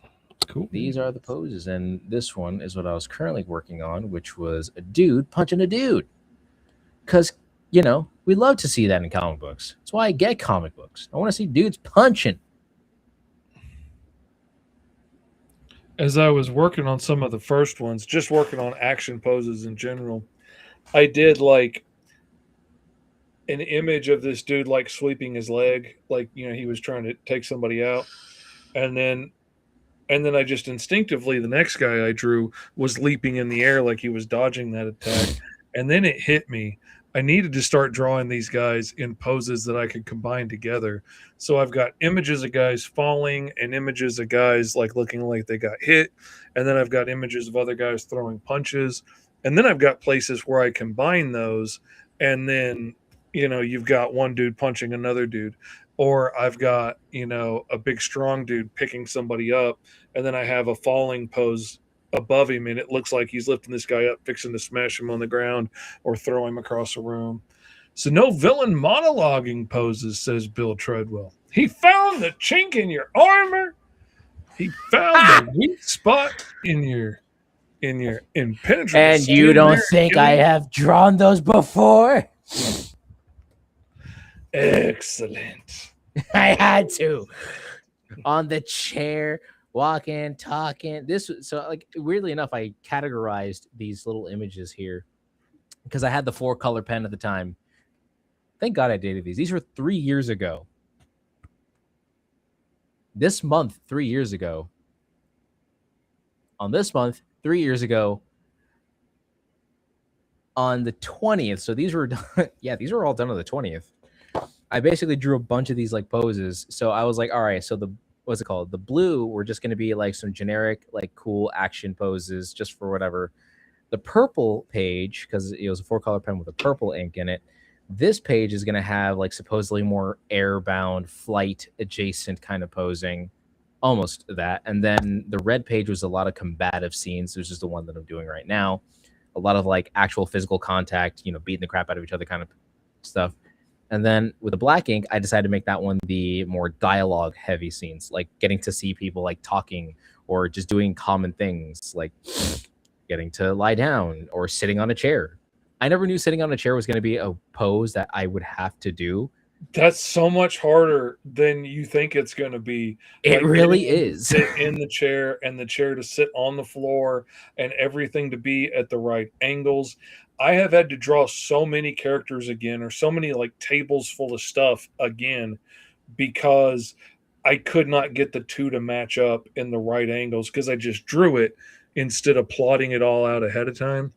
And I realized like when I'm doing stuff like that, I got to get way more technical than I'm comfortable getting usually, but it comes out looking much better when everybody's chair is at the same height and all of their plates are on the table and not floating in midair and stuff like that.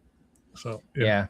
So here's some things. Here's some things, some advice I wish I probably should have just, like, if I was to go back in time and tell myself, do this and your life will be made easier, please, because it'll help you by a metric ton. It's not going to be what you're thinking it is, but it'll help. Number one, practice basic poses. If I was to talk to you, lazy stuff. That's how I think of it.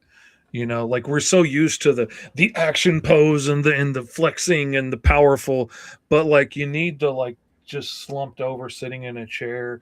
You need like your arms laying on your legs with your hands dangling between your legs, fiddling with your keys on a chair or sitting on a wall. Like you need just all that nonsense stuff.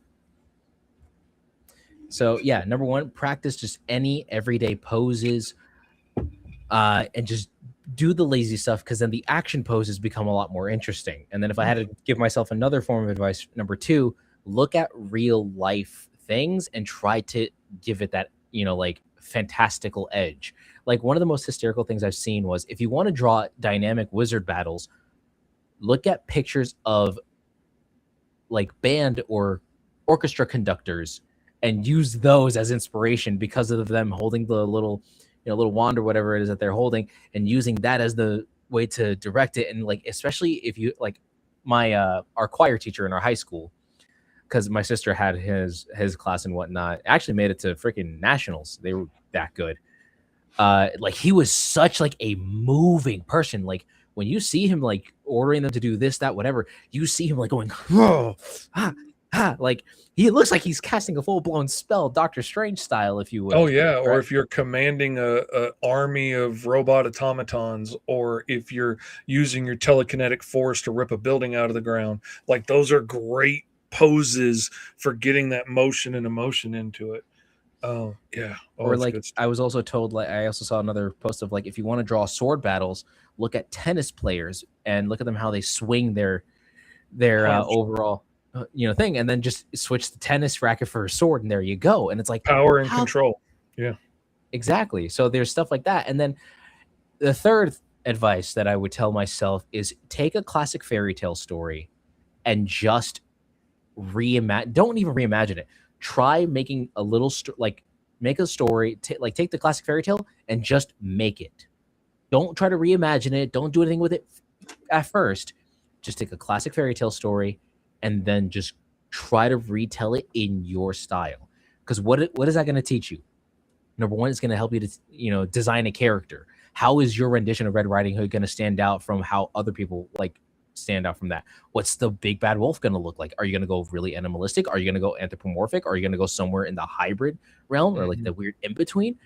How is the setting going to look? It's going to teach you about setting. So it's going to teach you character design, setting, and if you're going to be a colorist, especially if you're coloring your comics, it's going to teach you how to color your characters. And then what else is there?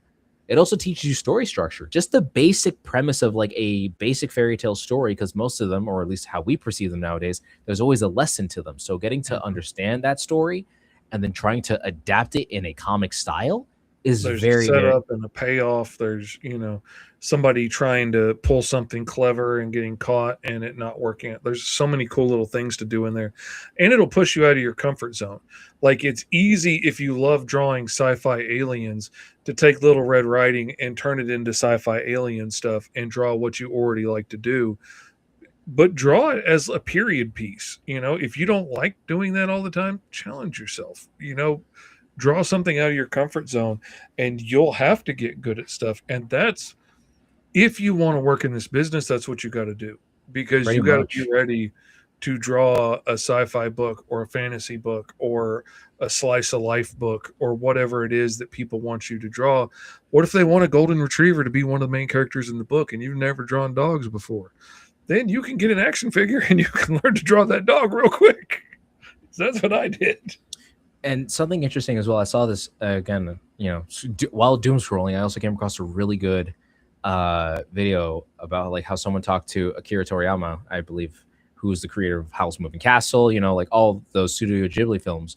And he essentially stated how like most manga, I don't know if it's him or no, I could be very much wrong. Don't fully quote me on who reference to, but basically nowadays, people who make mangas or stories inspired by mangas, they are, or like, most modern stories nowadays, or like say any creator like myself or Fish or anyone else out there, the stories that they want to create, they're going to start looking at mangas instead of other Instead older of fairy stories. tales or old gods or legends and folk tales and stuff that the generations before us tended to look at. Like, that's why there were so many comic versions of like Thor, because before there were comic books, there were these epic tales of gods from other countries and all these legends and stuff that would captivate the imagination, especially before there were, Lord of the Rings and stuff.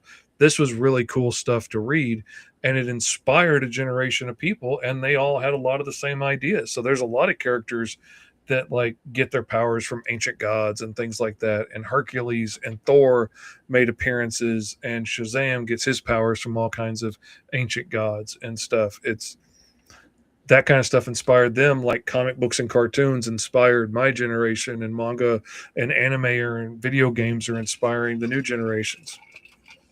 But we have to remember that if we want to create newer things, we should look more into the past, really understand some fun historic context and some other things to help diversify our storytelling.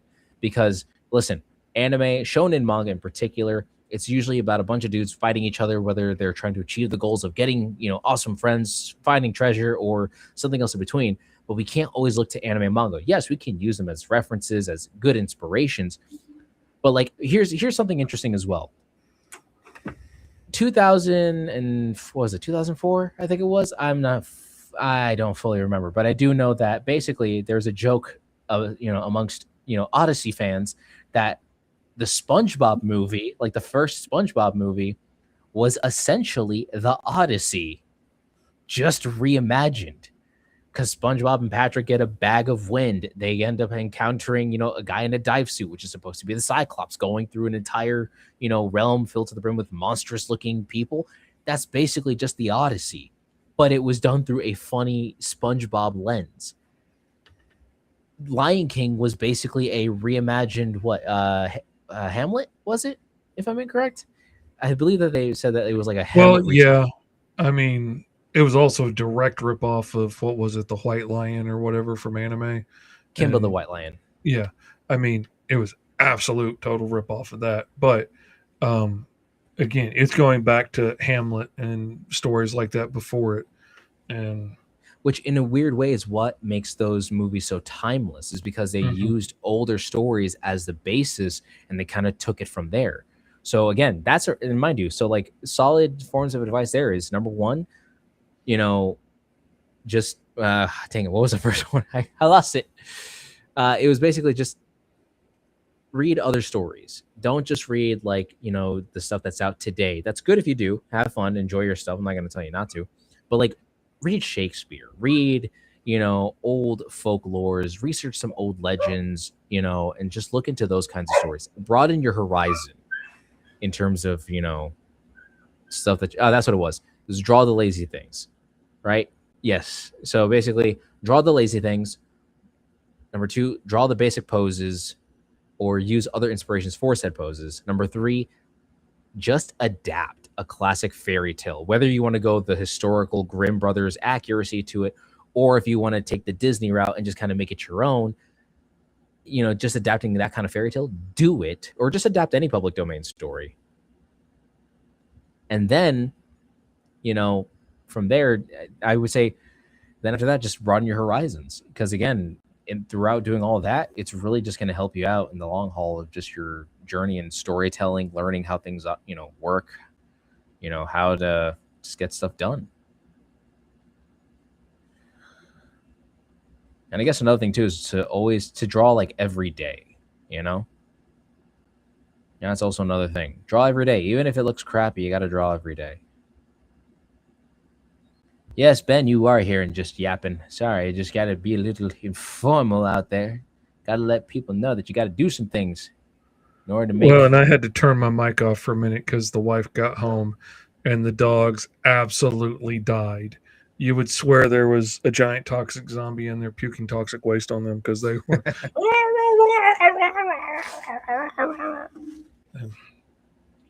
And I didn't want to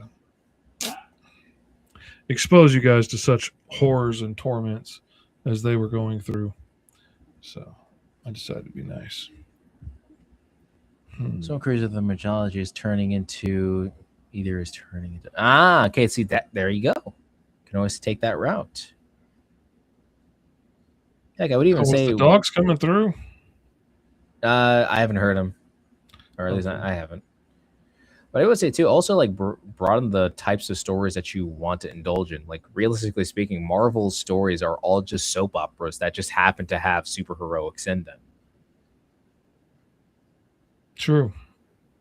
They definitely capture that vibe.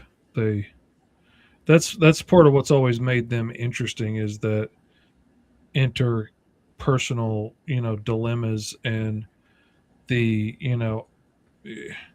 pushing somebody out of their comfort zone and making them do what they don't want to do and making them struggle and see what happens, as opposed to, I am this epic, powerful being that is above everybody else. And what am I going to do with that power? How am I going to save the day?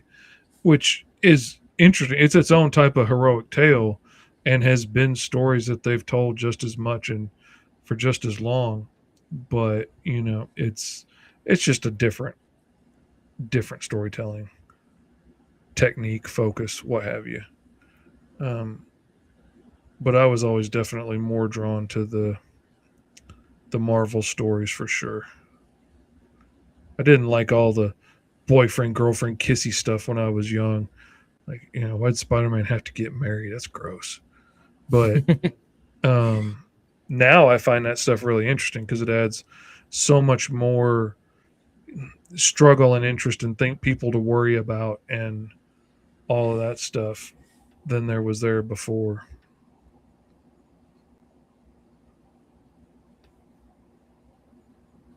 Let's see what else we got.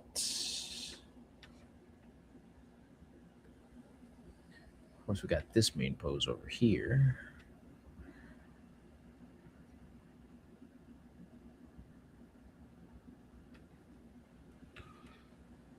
There we go. There we go. It probably would also be interesting as well, getting to create like a Now, again, this is probably diving into what I think Webtoons has tried doing. Like, if you ever were part of like the Webtoons creator program or something like that, or if you were able to find like these character sheets for Webtoons where you design your characters and stuff like that, like I think those are pretty basic. But for me, I if you really want to like, say for instance, if any of y'all out there decide to get this brand new Roll for Hero handbook that you can go get right now at this moment, by support the Kickstarter at GoMrFish.com. How much longer do we have on that Kickstarter there, bud? I am trying to find the right button to pull it up. We got 12 minutes to go. 12 minutes to go. 12 whole minutes to go. But imagine if you were to get this Roll for Hero handbook and say, for instance, that you want to end up rolling up a character and you're going to stay dedicated to that character and that character only. And you're going to try to develop at least a best, like a 5-issue miniseries for that character. It would be really cool to create like an awesome like character sheet where you get to draw like, the main character themselves, what their likes are, their dislikes, their struggles in life, that kind of thing. That could be very interesting as like a good jumping off point, being like, here's my character. How am I going to tell this character's story? Mm-hmm. I love following writers on Instagram and TikTok and stuff, especially writers that give out good writing advice all the time. And it can be anything from, compelling episodic storytelling, in a sitcom or something, or it can be developing awesome villains or complicated characters that your readers are going to remember, whatever it is. Doesn't matter the format. Like episodic storytelling for TV works really well in comic books, and character development in any form will work good in comic books. But I have really been enjoying this stuff lately of focusing on the contradictions in a character, like what they say is important to them, and then what they actually show in their actions and silently when nobody's looking is important to them. What they say they'll never do, and then what makes them break that. What image are they trying to portray to everybody, and then what do they secretly have to admit when they don't have a choice. Like, you're trying to portray this image to all your friends that everything's going fine and you can afford to go to Starbucks and get your fancy coffee and you're driving a fancy car and blah, blah, blah. But then you see them without their friends around going to a job interview. And when the interviewer asks them, have you ever been charged with a felony? And they hem and haw for a second and they have to admit yes. And then they're walking out of the office with their resume crumpled up in their hand. Like, they don't have to tell you what happened. You see, like, they've been trying to portray this image, but that's not what's really going on. And why are they lying? And that makes it so much more interesting than, say, just spelling it out. Like, Tom's addiction has bitten him in the butt once again, and now his DUI from 15 years. You don't have to spell it out. Leave the questions. Make us want to figure it out for ourselves. Perhaps you could ask T.S. Luther to join and review the It Came from the Void screen as part of editing. Bill, you're full of good ideas, Bill. We're going to have to put you on the staff. That's what I'm going to say right there. I think Bill's probably too expensive, but he needs to be put on the staff because he ain't nothing but good ideas. That's all he is. Good ideas and a British accent. That's all I'm saying. Oh man, having TS on that would be great. That's a really good idea. That is a really good idea. I should have brought him in already and done that.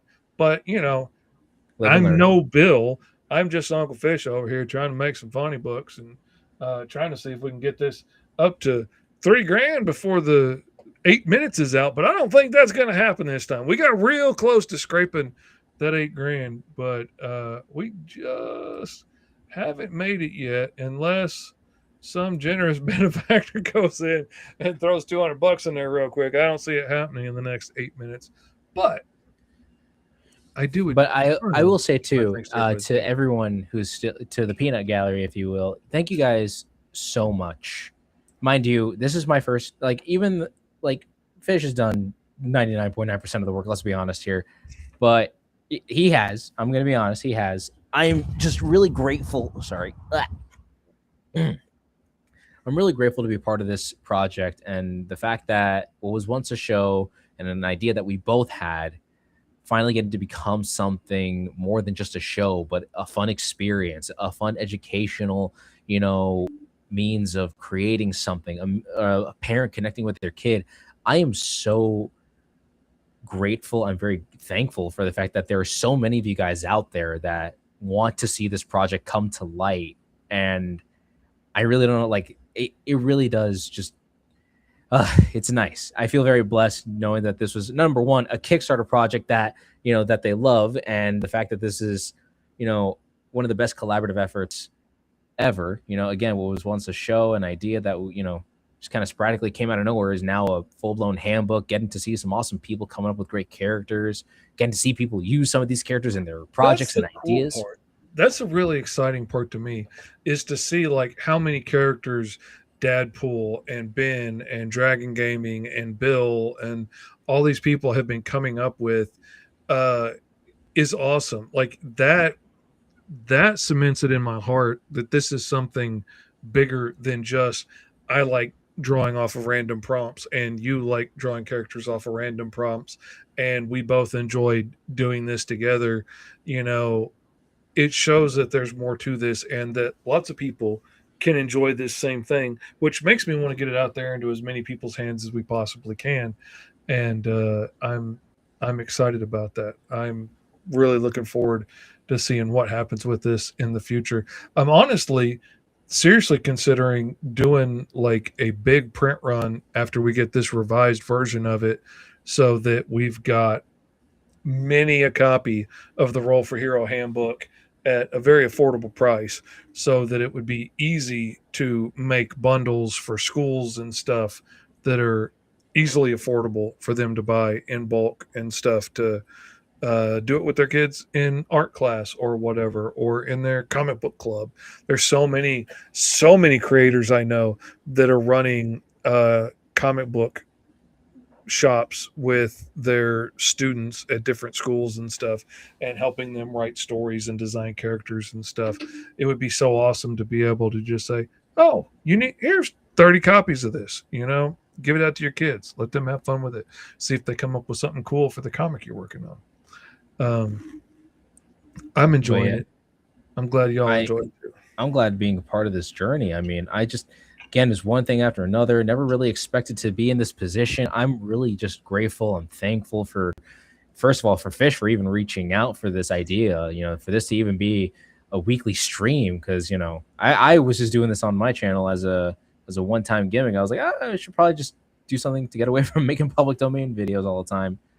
And yet now here we are every week, just drawing up some fun characters, coming up with awesome stories that we wholeheartedly really want to work on, but we can't because, it would take too much of our time. But like, honestly, this is one of the best experiences ever, and one that'll definitely be like a permanent memory, one that I know for a fact that I will never forget, and mind you, this is again, this is also not this is not a normal experience. Again, I never thought I was going to be reached out by a man from Arkansas who makes comic books full time. And he's like, I like this idea. We got to do something with this. I did make the books available, Ben, as an add-on. So you can add on individual books, or you can get like the 10-pack that comes with 10 sets of dice, which is honestly like way cheaper per book, but it costs more than adding on one book would. But anyway, that's available as an add-on, and it'll still be available as an add-on after the fact. I have late pledges enabled. Everything goes up like $1 or $2 after the campaign ends. But if you do decide that you want to go back and add one on, there'll be time to do that until we start shipping them out. I'm going to leave late pledges open just in case somebody stumbles across one of the TikTok, Facebook videos later on. Is like, oh, that sounds like a good idea. They can go to GoMrFish.com and give it back. It'll cost a hair more, but they can do it. There are 3 minutes to go. Less than that, I'm sure, at this point. Yeah, this is always the nerve-wracking part for me. It's exciting, and I'm also exhausted. Man, this takes it out of me. I have slept all the way through the night, one night in the last couple of weeks, because just anxiety and stress and trying to make sure everything gets done. And get all the emails and updates and things sent out and add things in like classroom tiers that I didn't think of doing earlier on, or individual copies of the book that I should have had in the beginning and I forgot to put in. But thankfully, people shouted that out in the comments and let me know so I could go add that. Oh, 2 minutes. Counting down. We're getting there, man. We are getting there. Oh, man. Oh, man. There we go. Oh, that's a nice pose, too. Let's throw that up there. I'm grateful to help y'all get inspiration. Thank you, Dragon Gaming. Oh, man, that's a cool pose. Nice little yoga pose there. We also got, high, like a flashy kick. Jazzy. High. Nice.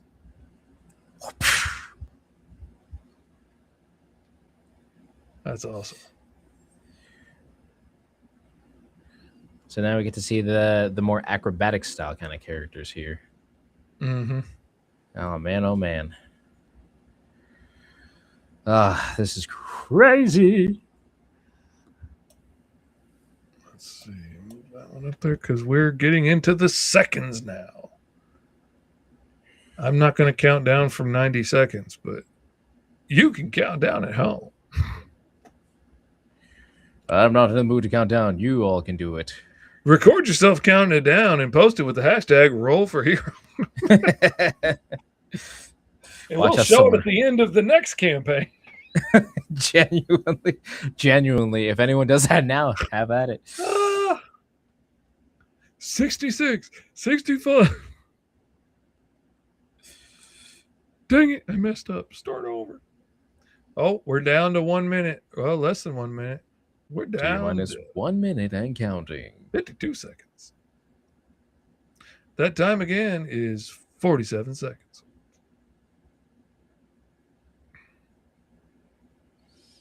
Gosh.